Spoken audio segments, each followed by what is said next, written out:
José María Torres Muñoz.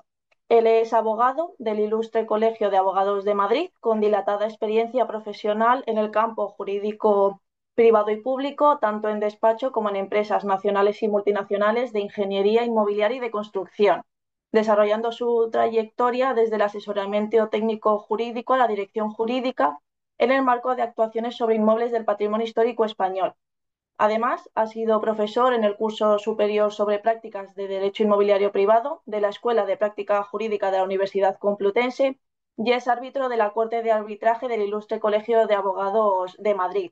En la actualidad tiene despacho profesional como especialista en Derecho Inmobiliario y en Derecho de Patrimonio Histórico Artístico, a la vez que desempeña el cargo de secretario general de la Asociación Española de Amigos de los Castillos y es asesor jurídico de la Fundación de Casas Históricas y Singulares.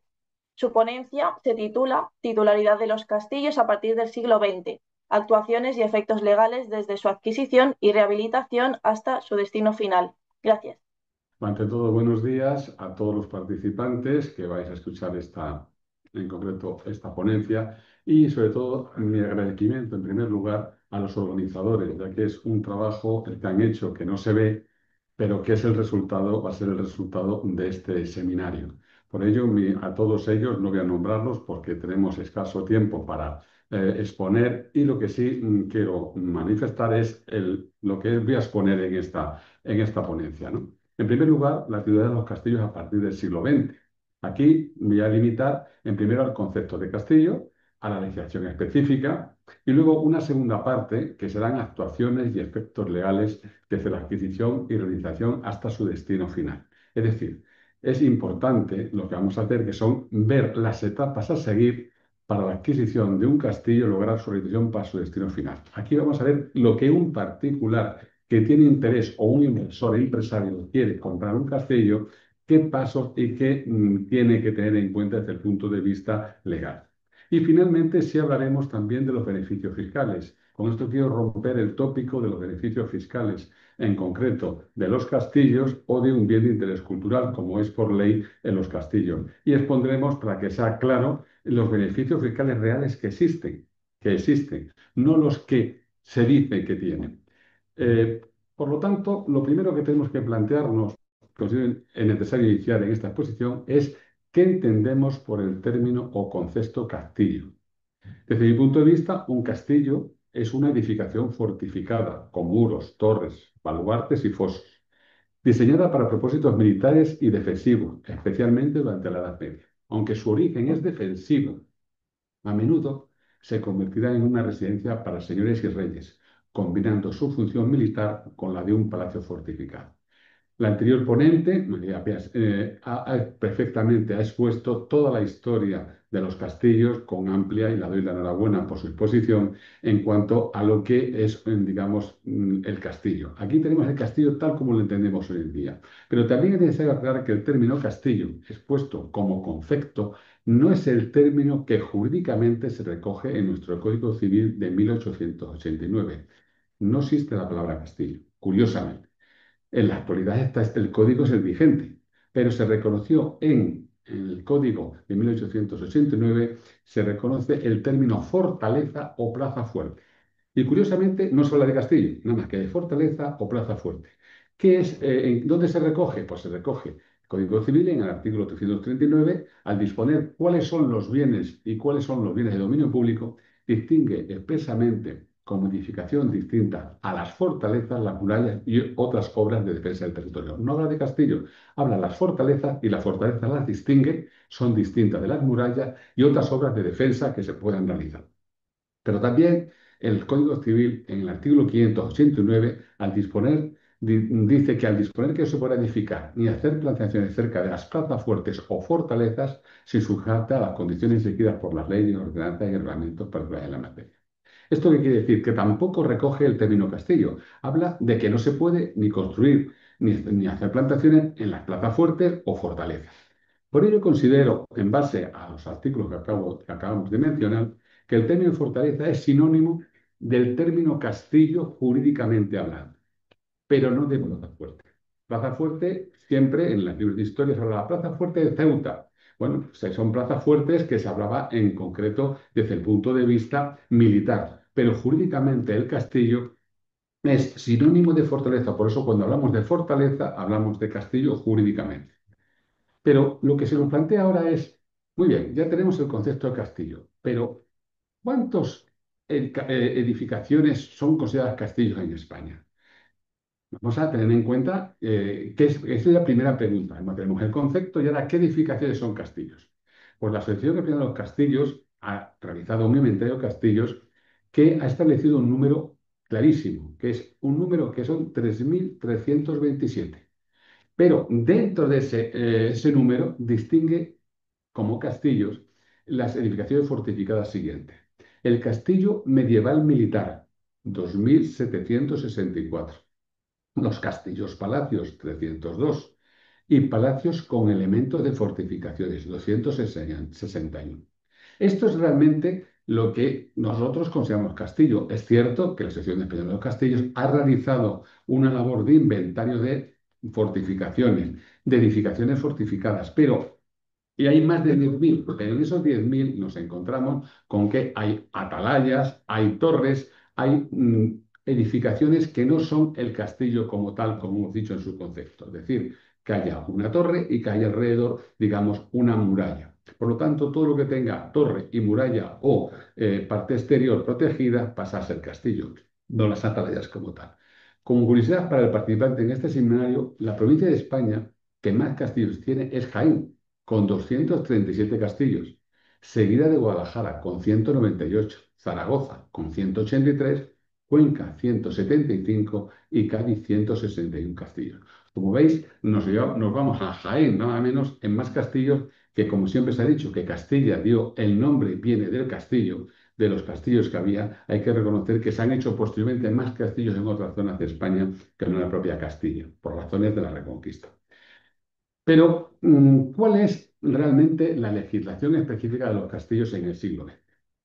En el siglo XX ya he expuesto anteriormente, el anterior ponente, toda la legislación que ha habido, que es ingente en cuanto que afectan a castillos. Pero vamos a ir a la actualidad, a nuestra legislación, ¿qué es lo que hay?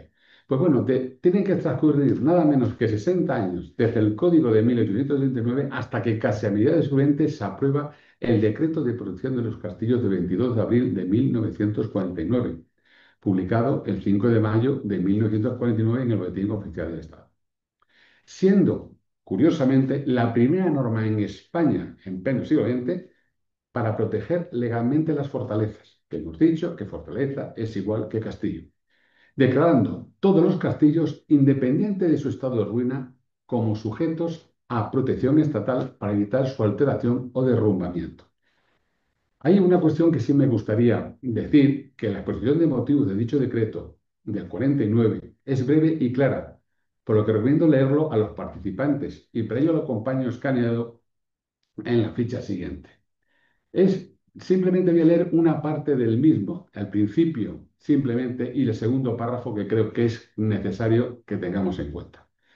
Una de las notas que dan mayor belleza y poesía a los paisajes de España es la existencia de ruinas de castillos en muchos de sus puntos culminantes. Me quedo ahí, lo demás lo leéis. Pero en el segundo párrafo dice, desgraciadamente, estos venerables vestigios del pasado están sujetos a un proceso de descomposición, desmantelados y sin uso. Casi todos ellos han venido a convertirse, y es lo importante, en canteras cuya utilización constante apresura los derrumbamientos, habiendo desaparecido totalmente algunos de los más bellos. Esto es para mí importante destacarlo porque los castillos nos han metido muchas veces en nuestra imaginación, en el colegio o en la escuela, donde hemos tenido los primeros conocimientos de que los castillos están destruidos como consecuencia de batallas, de guerras. No, no, no, no. La principal en concreto, destrucción la hemos hecho los propios que estamos en la zona, porque hemos permitido de una forma de omisión que se arranquen piedras y que se expolien los castillos. Es verdad que hay castillos que han quedado destruidos por guerras, por la guerra napoleónica, por la guerra de la sucesión en el siglo XVIII, pero eso hay que tenerlo en cuenta como una cuestión que algunos sí, pero no todos. Hay muchos que han sido destrozados, bien por su abandono desde el punto de vista de la propiedad y por otro lado, aprovechando ese abandono de la propiedad, se ha pasado a esto. Pero ¿qué Pasa que el decreto del 49 resulta que hay que reconocer que había unas personas, porque aquí cuando estamos hablando para todos, lo importante es que os enamoráis de un castillo.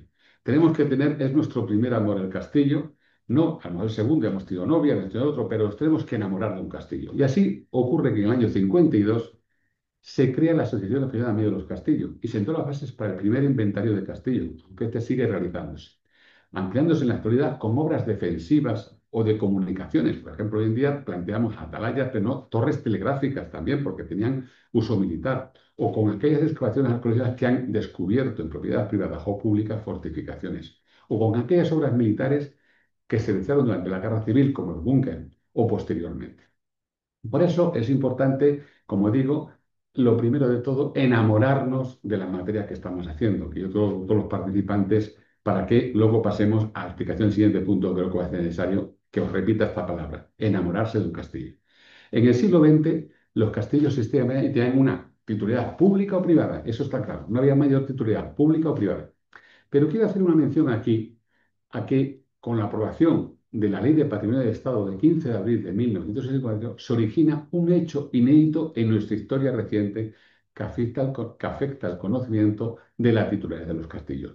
Creo, y este hecho considero necesario que lo conozcan los participantes a este seminario, y que consiste en que el Estado, ante el desconocimiento, y estamos hablando en el año 64, no está tan lejos, año 64, ante el desconocimiento de la titularidad de numerosos castillos y consecuencia del decreto de 1949, la Administración dispuso que se iniciara el trámite de investigación de la titularidad dominical de los castillos de España, y para ello solicitó a todos los ayuntamientos que remitieran los castillos existentes en sus respectivos términos municipales, cuyo titular no fuera conocido. ¿Qué pasó?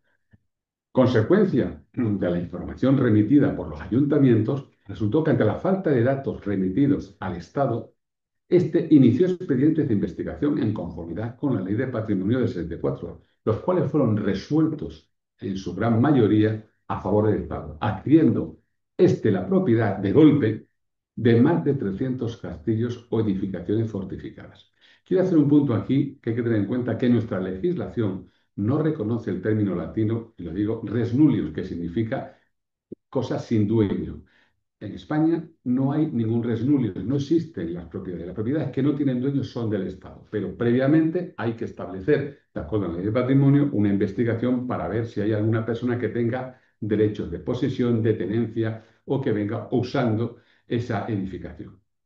Bueno, pues ya nos tenemos, el Estado se encuentra con un montón de castillos de edificaciones. Ante dicho volumen de edificaciones que no estaban que no se lo esperaba, que estaban en ruinas o eran meros vestigios, el Estado decidió iniciar la subasta de todos, encargándose de ello las diferentes delegaciones de Hacienda en la provincia en que estaba ubicado el castillo a subasta.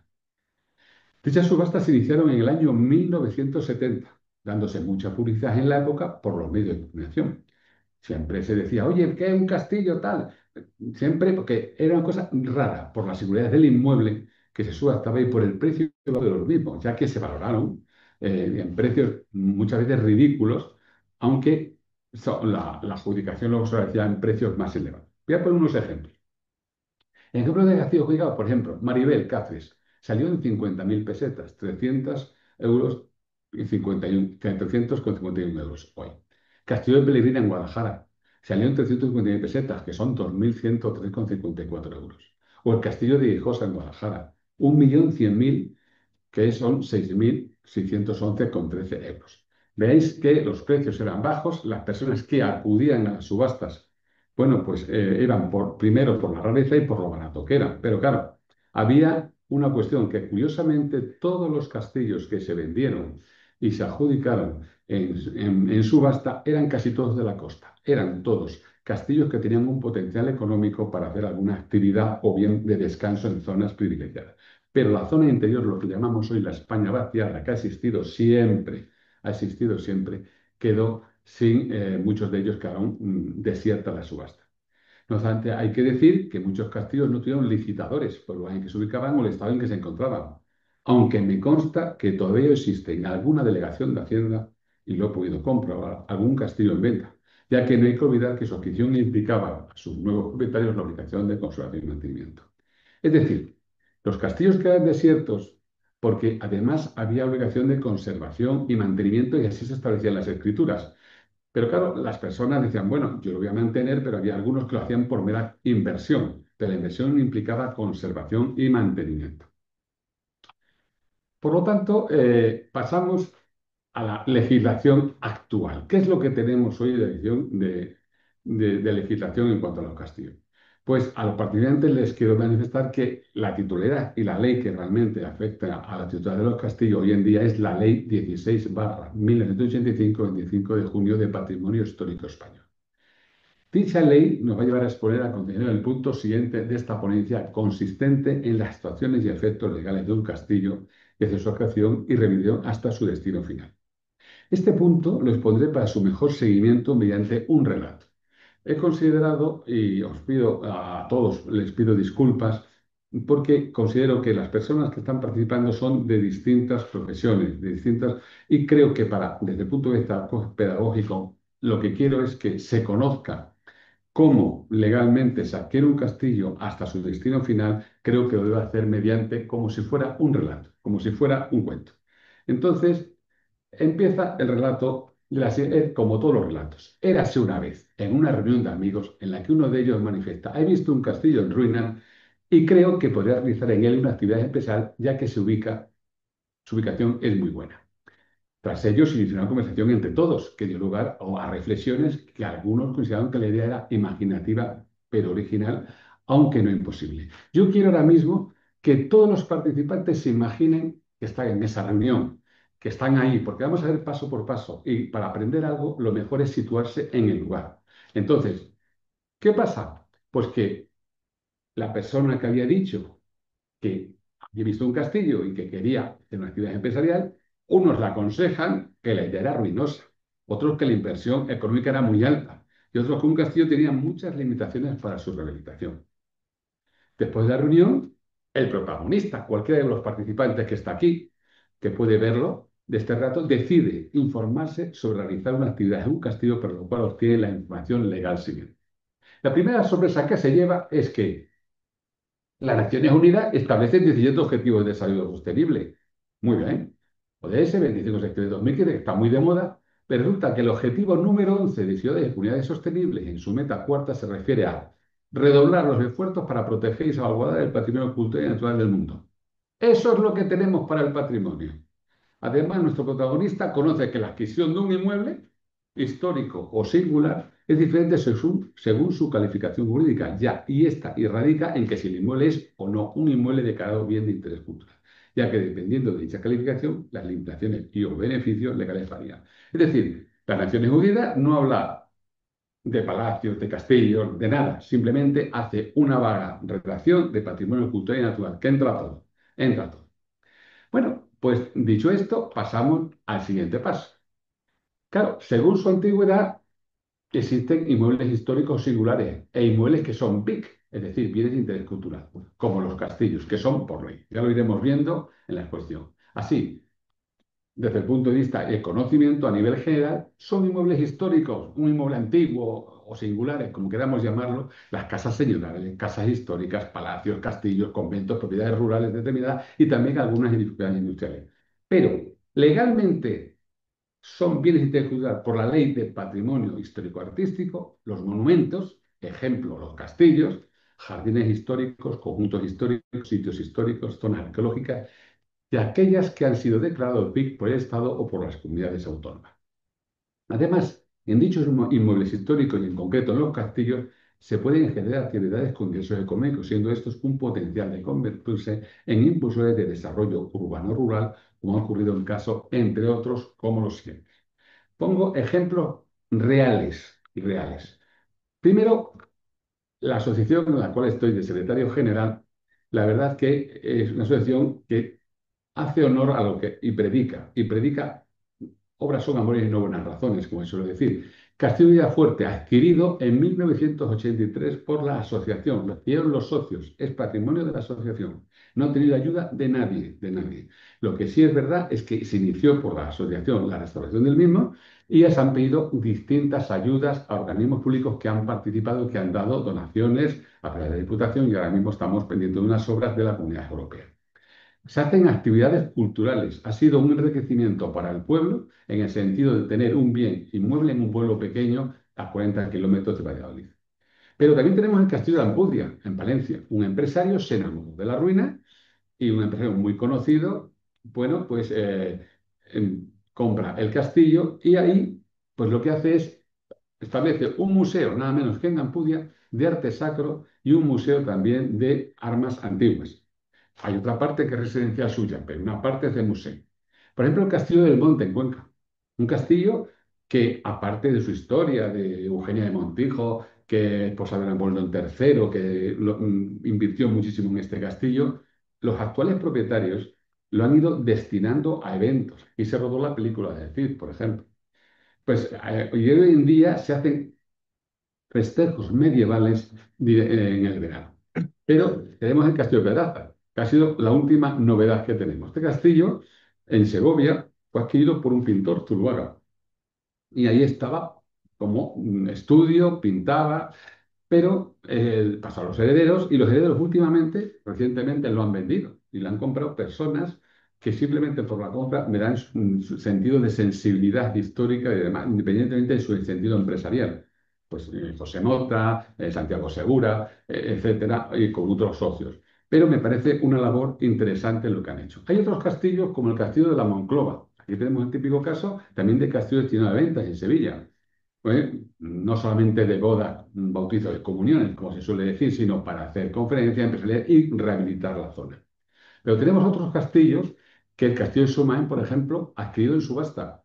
Lo adquirió un arquitecto. Hoy en día, pues se dedica a temas hosteleros. O el castillo de Zafra, que ha adquirido en subasta también, lo adquirió un profesor de GB, que merece mi respeto y creo que da un reconocimiento extraordinario de una persona que él, con un albañil, realmente restauraron lo poco que queda del castillo. Aquí vemos unas torres, pero esas torres han dado lugar por su ubicación y la belleza del paraje a que incluso se haya rodado parte de la misma, de la serie de Tronos famosa, que tuvo mucha fama, bueno, pues se ha rodado en este castillo. Y también tenemos el castillo de Monroy, que quiero también hacer mención al mismo. Otro pintor se enamora del castillo y ponte ahí su estudio, el pintor Palazuelos. Hoy en día, habiendo fallecido, pues la familia, el ayuntamiento están en negociaciones por si hay alguna compra, alguna cesión o alguna relación entre ellos. Estos son ejemplos que pongo desde el punto de vista para que tengamos en cuenta desde el punto de vista de Bernal Castillo. Pero pasamos a que el protagonista, cada uno de nosotros que estamos participando en este seminario, pues hay que tener en cuenta primero distinguir entre la compra de un inmueble no declarado bien de interés cultural, que está sujeto a limitación urbanística de su actividad, cuando compramos una casa, un solar, cuando compras un inmueble, pues tenemos eso, ¿no? Pero cuando compras un castillo, hay que tener, primero de todo es que es un inmueble declarado bien de interés cultural. Y el castillo puede ser de titularidad privada o de titularidad pública, como he dicho ya anteriormente. La titularidad pública hoy es una excepción. Ya he puesto antes lo de los bienes del patrimonio que se vendieron en los años 70, distintas y que hay en la delegación. Por lo tanto, la titularidad pública, digamos, es una decisión política. El hecho de que se puedan vender o no son decisiones políticas. Pero claro, la compra privada de un inmueble histórico no declarado BIC, pues aparte de examinar las normas municipales, autonómicas, tenemos que tener que puede ser en documento privado. Puede ser, aunque no se recomienda, en documento privado por no ser posible su inscripción en el registro de la propiedad. ¿Por qué? Porque hoy en día se hace mucho en las zonas rurales comprar en documento privado y una extensión, pero que luego piensan que voy al secretario del ayuntamiento y eso ya es fedatario. No, no es fedatario. El que da fe es el notario y hay que hacerlo ante el notario. Yo siempre lo recomiendo y para que pueda acceder al registro. Pero nos encontramos también que en una compra privada puede haber una copropiedad. Entonces hay un retracto legal, artículo 1521, es decir, si uno de los comuneros quiere vender, los otros tienen derecho a ejercer sobre esa cuota la parte que adquirirlo. Esto también se va a dar en los castillos. Este retracto legal también se da en un castillo de copropiedad, exactamente igual. Y para esto hay, en concreto, el retracto legal, hay también 9 días desde la inscripción en el registro o en su defecto desde que se conoce. Si ocultamos la venta, al final hay 9 días en los cuales la persona o personas a las que se ha ocultado pueden ejercer ese derecho de retracto. También hay otra figura, aparte de la compra de un inmueble no declarado BIC, estoy hablando ahora mismo a nivel general, que es la cesión onerosa o gratuita o el arrendamiento, que hay que reconocer que es nulo, digo, es nulo el plazo indefinido. Pero cuando vamos a la adquisición de un castillo, nos encontramos qué legislación es aplicable. Vamos a empezar a concretar. Ya hemos visto la venta de un inmueble, que es lo normal, he puesto las normas que más pueden tener interés, pero cuando hablamos de la adquisición de un castillo, que es BIC, nos encontramos por qué es BIC. La normativa estatal es la Ley 1685, 25 de junio del Patrimonio Histórico Español. La actuación de la creación BIC se obtiene bien mediante solicitud privada o pública, o bien por disposición de la ley. Pero curiosamente, los castillos, no ha habido nadie que haya solicitado su BIC, sino que son bienes de interés cultural por ley. No necesita que lo solicite nadie. El castillo en sí es bien de interés cultural, en virtud de la disposición adicional segunda que incluye el decreto de 2000, de 2 de abril, de 22 de abril de 1949. Es decir, la ley de patrimonio, en su disposición adicional, dice, señores, los castillos son por ley. No hace falta que usted solicite si hereda un castillo, no, o usted adquiere un castillo, no, es que ya por ley y además consta así en la escritura. Que la normativa autonómica, cumpliendo con la ley de patrimonio histórico artístico, cada normativa ha especificado e incluido castillos que se ubican en su respectiva comunidad autónoma. Sí quiero decir lo siguiente. Tenemos 17 leyes de patrimonio, aprovecho este momento para decirlo. Pero hay que decir que las leyes de patrimonio autonómicas regulan en concreto en su ámbito autonómico, pero no solamente eso, sino que es lo más importante, y ahí hay una confusión, es que no pueden vulnerar la ley de patrimonio histórico-artístico. Han creado algunas leyes de patrimonio una serie de categorías en bienes inmuebles en sus respectivas comunidades para intentar dar a conocer o dar unos derechos o dar unas subvenciones o dar ayudas. Pero lo cierto es que la ley de patrimonio artístico es la que manda. Y el bien de interés cultural es los que están en el patrimonio histórico junto a los que declaren las comunidades autónomas. Pero los castillos ya están declarados bienes de interés cultural por la ley estatal. Eh, a ver si... Bueno, entonces, ¿qué es lo que nos encontramos con la ley 16 del 85? Yo he querido resumir que una adquisición de un castillo tiene una serie de obligaciones o limitaciones que no tiene cuando alguien adquiere un chalet o una edificación antigua, que no es bien de interés cultural. Primero, el artículo 13.2 primero obliga a las visitas obligatorias y gratuitas 4 días al mes. Las demás visitas pueden ser cobradas. Vamos a ver si queda claro. Pueden ser cobradas, pero hay visitas obligatorias y gratuitas cada 4 días al mes. Hay también que decir que esas visitas se pueden exonerar total o parcialmente si lo pide el propietario porque es su residencia habitual. Es decir, los castillos, existe también la idea de que llego a un castillo y tengo que visitarlo. No, hay visitas señaladas en cada castillo los días que son libres y gratuitos al mes. Pero el dueño del castillo puede haber solicitado la dispensa de visitas, bien porque está en obras, bien porque es su residencia. Y es importante tenerlo en cuenta. Yo aquí haría mención a una cuestión. La ley de patrimonio de Canarias, ahí sí especificó este tema y ha sido la primera en establecer que las segundas residencias no tienen derecho a visitas gratuitas. Eso ha pasado algunas otras legislaciones, pero lo cierto es que el propietario del castillo tiene que solicitar esa exención de visitas. Otra obligación importantísima es la del artículo 36, que habla de la obligación de conservación, mantenimiento y custodia. Hay que tener en cuenta que esta obligación que se llama mantenimiento y custodia es lo que es realmente el dueño de un castillo. El dueño de un castillo es, como digo yo, un guardés, es un guarda de la historia, un guarda que está conservando desde su punto con su bolsillo algo que va a pasar a generaciones posteriores y que podrá ver, que se podrá ver. No hay que tomarlo como una situación de que no, es que lo han heredado, no. Los castillos ya veremos que no son todos heredados, se adquieren de distintas formas y hemos visto el ejemplo de la subasta de los años 70 por el Estado. Pero esa obligación de conservación y custodia también está en otra obligación, que es que el castillo que se adquiere hay que tener en cuenta que son castillos militares y por lo tanto hay que cambiar su uso, requiere autorización. Pero con la propia venta, cuando se comunica, es suficiente. Lo que sí es verdad es que se requiere cambio cuando se pasa de residencias o a hostelería y se va a decir a otra actividad que ya se está haciendo o se está ejerciendo, sí se requiere autorización. Luego vamos al tanteo retracto, que luego me referiré a él en la siguiente ficha, porque creo que es importante. Y luego me detengo en el 32, evitar intentos de reproducción que se dispone, que es, digamos, desde mi punto de vista, una situación que es perjudicial en la ley de patrimonio histórico artístico, puesto que evita mucha inversión en castillos.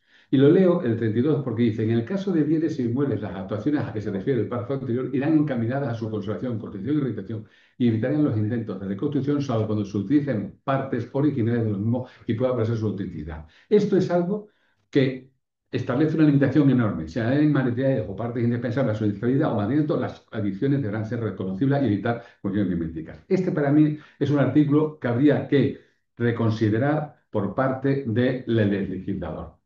Compra privada. Para los castillos para seguir modificados bien, ahí está el tanteo retracto, que quería hablar de ello. Son tanteo. 2 meses hay que comunicar el precio y condiciones y recomiendo también el nombre del comprador a la administración competente, la Consejería de Cultura competente, Dirección General de Patrimonio de esa dirección, de esa Consejería de Cultura. El retrato son 6 meses. Cuando se hace esa comunicación, hay un retrato de 6 meses a partir del conocimiento de apreciación de la enajenación. Pero hay que decir que si no se cumple el tratado de retracto, no se inscribe en el registro de propiedad, en concreto la compra del castillo. Hay que examinar también las cargas y gravames del inmueble, que creo que es fundamental para comprar algo, porque nos encontramos con circunstancias como en un castillo que está en ruina, como me ha pasado a mí profesionalmente, me he encontrado en un castillo que estaban tendiendo la ropa a la gente del pueblo y hubo que indemnizar a las personas que tendían la ropa en las ruinas del castillo. Cesión es otra forma de adquirir un castillo. También onerosa gratuita. Titularidad pública depende de la decisión política. Paradores Nacionales cedió de un organismo público a otro para establecer el uso del mismo, o la autoridad privada, que es acuerdo privado entre partes. También se puede hacer arrendamiento de un castillo. Eso no lo diciendo. Titularidad pública depende de decisión política. Y titularidad privada, a mí me gustaría comentar que hay acuerdos privados. Un ejemplo es uno que acaba de finalizar, que es el castillo de Manzanares del Real, que había un contrato de arrendamiento por un año, por un tiempo fijo, y que hoy en la actualidad acaba el contrato de arrendamiento, lo tiene la propiedad y va a hacer actos culturales. Nuestro protagonista, porque tenemos que tener en cuenta, hay unas limitaciones, obligaciones o beneficios que están sujetos si se adquiere un castillo. Bueno, hay que partir de que un castillo tiene que ser jurídica de BIC, y así lo reconoce también la legislación autonómica. A mí un paso a exponer las limitaciones en relación a que está sujeto al adquirir un castillo. Primero, hay que hacer un estudio arqueológico. Hay un arqueólogo, yo recomiendo, hay distintos tipos de arqueólogos. ¿Qué subjetivos? La investigación, conocimiento del inmueble. Hay un arqueólogo restaurador, objetivo de la investigación, conocimiento y restauración del inmueble. Y hay un arqueólogo mixto, sobre todo en la investigación, conocimiento del inmueble y la posibilidad de un nuevo destino. Yo recomiendo el arqueólogo mixto cuando se trata de hacer algo así. Pero también nos encontramos con un problema, hay que hacer un proyecto para ese castillo. Y entonces, ese castillo, ¿qué pasa? Pues que existen 3 tipos de arquitectos también, desde mi punto de vista. El arquitecto innovador. Su proyecto innovador integra la ruina o el exterior del castillo y hace su proyecto dentro para conseguir una notoriedad en su proyecto. Hay un arquitecto restaurador, su proyecto se limita a la restauración. Y luego hay un arquitecto mixto, su objetivo es que su proyecto de restauración vaya dirigido a dar un nuevo uso al castillo, respetando la esencia de este. Para mí, ese es el arquitecto que realmente debe estar en esta situación. La aprobación del proyecto requiere sintonía o confianza entre la propiedad y el arquitecto. Buscar soluciones a la reconstrucción a la limitación del artículo 39.2 de la Ley de Patrimonio Histórico Artístico español. Y la presentación del proyecto ante el órgano competente autonómico, que es la Comisión Provincial de Patrimonio, y criterios que no son uniformes, y lo digo con toda sinceridad, en cada organismo autonómico. Cada organismo autonómico tiene sus criterios. Es curioso que en unos sitios se puedan restaurar castillos y en otros no se puedan restaurar, no se puedan tocar prácticamente. La aprobación del proyecto ya es lo primero que nos encontramos. Es la fase fundamental del proyecto. Ya tenemos esa posibilidad de tener un proyecto.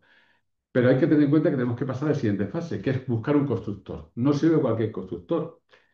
El presupuesto del proyecto es fundamental del arquitecto, hay que hacer un presupuesto ciego. ¿Cómo se localiza el constructor? Lo propone el arquitecto, lo recomienda, se piden varias ofertas, pero hay una cuestión que es importante a alguien como nosotros que va a adquirir un castillo, cualquiera de nosotros de los participantes. Es un error pretender nuestro educativo por ser un bien pensando en ayuda y subvenciones públicas. No hay ayudas y subvenciones, vamos a ver claros, no las hay.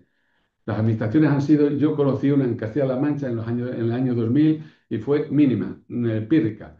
Y luego vamos a a la otra fase. Si no tenemos dinero, ¿cómo hacemos la reeducación? Con un préstamo a la construcción. Un préstamo a la construcción consiste en que se valora el inmueble una vez que se ha construido, como si estuviera acabado, y te da el préstamo el banco. Y luego se empieza a pagar con certificaciones las distintas partes que se van ejecutando.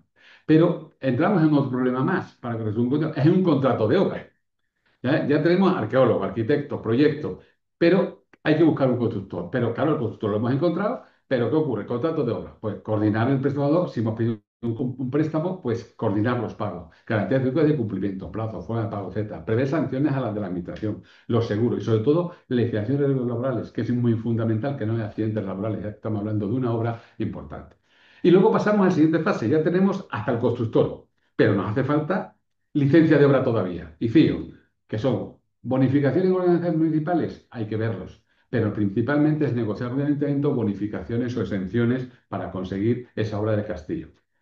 Luego pasamos a otra fase, porque ya tenemos también la licencia y ahora pasamos a la ejecución de obra. La ejecución de obra hay que designar un director de obra y un director de ejecución de obra. Tiene que haber la propiedad del director y ejecución de obra tienen que estar perfectamente coordinados. Fijar en la hoja de encargo visitas semanales, levantar actas semanales o quincenales de estado de alarma. ¿Por qué? Porque va a haber muchas inspecciones de la administración local y autonómica para ver cómo se hace la restauración. Muchas veces porque los propios van a curiosear, pero muchas veces van a examinar la inspección como tal, como va la obra. Por lo tanto, hay que prever esas inspecciones de obra a los niveles autonómicos. Vale. Eh, Luego, hay que procurar evitar suspensiones de obra por la administración local o autonómica, y para eso está la dirección de obra y director de ejecución de obra, que se ajusten al proyecto, que lo hagan todo perfectamente. Y ya llegamos a la fase de finalización de la obra y certificado final de obra. Esto ya es una fiesta, todo el mundo está contento, ya tenemos el castillo, bueno, ya el certificado final de obra, pero claro, ahora viene el siguiente paso. Al final, ¿qué beneficios tributarios tenemos por adquirir un castillo? Porque claro, hemos hecho el castillo y dices, oh, es que claro, que te ha ayudado la administración, es lo primero que piensas, no me ayuda a nadie, lo estoy haciendo yo como. Y cada uno de los que estamos aquí participando en el seminario ahora mismo estáis en la situación del protagonista, o jamás estáis enamorados de un castillo, queréis hacer una actividad bien actividad económica o bien una residencia pequeña o que os gustan las ruinas y queréis descansar allí para leer libros. Me da lo mismo. En pleno verano leéis un libro. Me da exactamente igual. Pero, ¿qué beneficios tributarios tiene y por qué no se invierte en castillos? ¿Por qué? ¿Qué es lo que ocurre? Pues lo primero, los beneficios tributarios son la exención del impuesto de bienes inmuebles. Pero claro, nos encontramos con que solo cuando no esté afecto al inmueble bien de interés cultural a explotaciones económicas. El castillo es un bien de interés cultural por la ley 16 de 2012 de 26 de diciembre y además es solicita propietario. En España tenemos la mala costumbre que cuando tenemos situaciones de crisis económicas e intentamos solventar todas las deudas que hay y tal, pues se nos ocurre sacar dinero debajo de la piedra. Aquí se sacó dinero de los bienes de interés cultural que había, que tenían restaurantes, que tenían hoteles, bueno, pues de repente se vieron obligados a pagar el BIC, el impuesto de bienes inmuebles, a los ayuntamientos correspondientes. La verdad es que el otra exención es exención del impuesto de patrimonio, es el otro beneficio fiscal que tiene en un castillo. Y luego viene que también el IRPF es deducible de la cuota de IRPF el 15% de las inversiones y gastos realizadas con el límite del 10% de la base liquidable del sujeto pasivo, artículos 668.5 y 69 de la Ley 35/2006 del impuesto sobre la renta de las personas físicas. Bien, y el último, que ha sido el último que se aprobó en el año, desde el año 2000, que es la bonificación de un 95% de la base imponible en las adquisiciones morte y causa y donaciones intervivos que se encuentran exentos de tributar en impuestos sobre patrimonio, descendientes y cónyuges. Esto se estableció porque es que cuando alguien fallecía, había heredado un castillo y se encontraba con que ese bien tenía que tributar muchísimo por el valor que tenía en tasación. Los herederos no tenían muchas veces bienes y lo que se hizo fue buscar esta solución para que continuara. Bien, pero ¿Qué es lo que realmente no hay? Ya he expuesto, no hay exención del IBI en los bienes de interés cultural que estén afectos a protección económica. Ya he establecido perfectamente, de acuerdo con la ley de 2012-27. También, no hay exención del impuesto de construcción de infracciones y obras, salvo que se negocie con el alcalde, pero no hay. No hay exención del IVA en el estudio ecológico. Se aplica el tipo del 10% por rehabilitación, mejora o reparación. El arqueólogo pasa sus honorarios y establece un 10%. Lo mismo ocurre con el proyecto de honorarios del arquitecto. No hay exención del IVA. El arquitecto pasa como proyectista el 10% de IVA. Pero tampoco hay exención de IVA en los honorarios del director de obra y del director de ejecución de obra. Pasa su 10% de IVA. No hay exención de IVA en las obras de restauración, rehabilitación o reconstrucción, mejora y reparación inmueble. Se pasa el 10%. Y pueden existir ayudas específicas de autonómicas y vocaciones provinciales en que se ubique el inmueble. Para eso es necesario que los políticos se enamoren de un castillo. Si no hay enamoramiento de los castillos, podemos estar aquí hablando y hacer 50 seminarios, pero lo cierto es que no hay posibilidad de obtener ninguna ayuda ni nada. Por lo tanto, al final, ¿qué ocurre? Pues ahora los amigos se reúnen nuevamente y una vez preguntó al protagonista, ¿compraste el castillo? Se hizo una conversación entre ellos sobre ello, pero a diferencia de la anterior reunión, uno de ellos tenía más información tanto para orientar sobre el destino de un castillo como para adquirir un inmueble histórico declarado BIC. Lo que pasó en la reunión es que los asistentes conocieron que un castillo, pese a sus limitaciones legales, puede ser una fuente de riqueza cuando se desarrollan actividades culturales o económicas en él. Esto es, he intentado exponer con todo ello y con este relato lo que es la vida de un castillo en cuanto a su protección y efectos legales. Por lo tanto, yo agradecer y espero que os enamoréis de un castillo, que es lo importante, y que eso os lleve a esa pasión para conseguir que estas joyas que tenemos en España y que no, y que tenemos que defender y que son fuentes de riqueza y que está ahí oculto y que no se tienen en cuenta, que las apreciéis más vosotros y que lo transmitáis. Muchísimas gracias por escucharme y un saludo muy fuerte a todos.